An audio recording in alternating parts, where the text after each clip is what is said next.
Hello bachcho, let's see the question. So the question is 3-methyl pent-2-ene on reaction with HBr in the presence of peroxide forms an addition product. The number of possible stereoisomer for the product is. ठीक है, question में हमें बोला गया है कि 3-methyl pent-2-ene है, जब हम इसकी रिएक्शन करवाते हैं किसके साथ में, HBr के साथ में, किसके प्रेजेंस में, इसमें बोला गया है in the presence of peroxide, ये फॉर्म करता है एक एडिशन प्रोडक्ट को। ठीक है, तो आगे बोला गया हमें यहाँ पर बताना है कि नंबर ऑफ जो पॉसिबल स्टीरियो आइसोमर्स हैं वो जो प्रोडक्ट के बनेंगे वो कितने होंगे।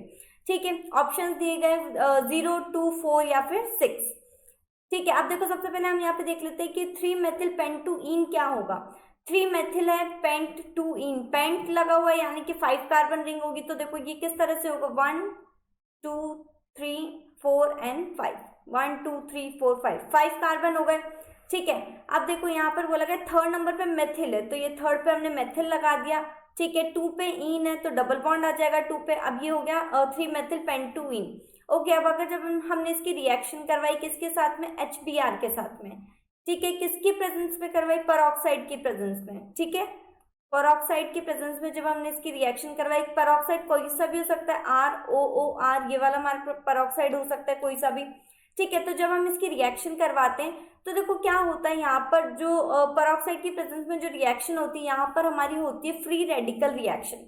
ठीक है, फ्री रेडिकल होती है तो देखो H और Br जो है ये दोनों H रेडिकल और Br में टूट जाएगा। ठीक है, तो जब ये टूट जाएगा तो सबसे पहले जो Br है यानी कि जो सबसे पहले ब्रोमीन होगा ये हमारा अटैक करेगा किसके ऊपर, यहाँ पर जो डबल बॉन्ड है ये भी क्या हो जाएगा, ब्रेक हो जाएगा।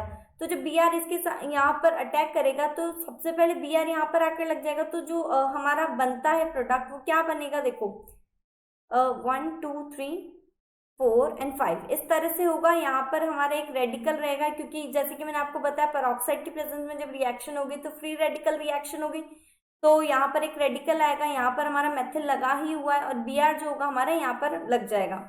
ठीक है, अगेन जब दोबारा रिएक्शन होगी तो ये हमारा हाइड्रोजन जो होगा ये हमारा दोबारा इधर आके लग जाएगा रेडिकल की जगह पे, तो जो हमारे पास अगेन प्रोडक्ट आता है वो हमारा आएगा कुछ इस तरह से। यहाँ पर Br, यहाँ पर जो रेडिकल है वो नहीं आएगा। ठीक है, और ये CH3 एज इट इज आ जाएगा।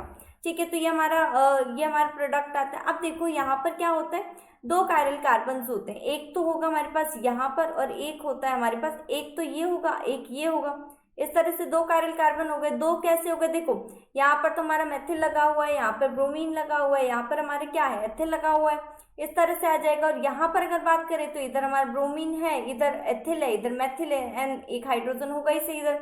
तो इस तरह से हमारे यहाँ पर जो कायरल कार्बन हैं वो कितने आ रहे हैं, कायरल कार्बन जो होंगे यहाँ पर हमारे पास 2 आ रहे हैं। ठीक है, अब देखो अब यहाँ पर बोला गया number of possible stereo isomer हमें बताने हैं कि यहाँ पर कितने होंगे। तो देखो ये जो दोनों कायरल कार्बन है इनमें क्या है, ये दोनों ही हमारे अनसिमेट्रिकल है। देखो दोनों में ही डिफरेंट लग रहे हैं, इधर मेथिल लग रहा है, इधर एथिल लग रहा है, इधर मेथिल लग रहा है, इधर एथिल लग रहा है, इस तरह से। तो दोनों ही क्या है, ये अनसिमेट्रिकल। ठीक है, अब जब ये हमारे क्या है, अनसिमेट्रिकल है, तो अनसिमेट्रिकल होने के बाद जो जब हम ऑप्टिकली एक्टिव कंपाउंड निकालते हैं तो उसके लिए नंबर ऑफ ऑप्टिकली कंपाउंड निकालने के लिए जो फॉर्मूला होता है वो होता है 2 की पावर n। जब कायरल कार्बन अनसिमेट्रिकल हो दोनों ही, तो जो जब कायरल कार्बन क्या होते हैं, जब अनसिमेट्रिकल होते हैं तो नंबर ऑफ ऑप्टिकली एक्टिव जो कंपाउंड निकालते हैं उसके लिए जो फॉर्मूला होता है वो होता है 2 की पावर n। जो n होता है वो नंबर ऑफ क्या होते हैं, कायरल कार्बन होते हैं। तो यहाँ पर 2 की पावर n जो है, अगर n की जगह पे हम लिखे तो नंबर ऑफ कायरल कार्बन कितने 2 है, तो 2 की पावर 2 आ जाएगा, तो ये क्या आ जाएगा 4 आ जाएगा। तो यहाँ पर जो number of possible stereo isomer होंगे वो कितने आ रहे हैं, वो आ रहे हैं हमारे पास 4। ठीक है, तो ऑप्शन नंबर इस अकॉर्डिंग हमारा क्या सही होगा, ऑप्शन नंबर सी हमारे यहाँ पे करेक्ट होगा। कितने स्टीरियो आइसोमर पॉसिबल होंगे, वो होंगे हमारे पास 4। Okay so final answer is option number C, यानी कि 4 जो है हमारे स्टीरियो आइसोमर होंगे। Okay so this is our final answer. I hope you understand. Thank you and best of luck.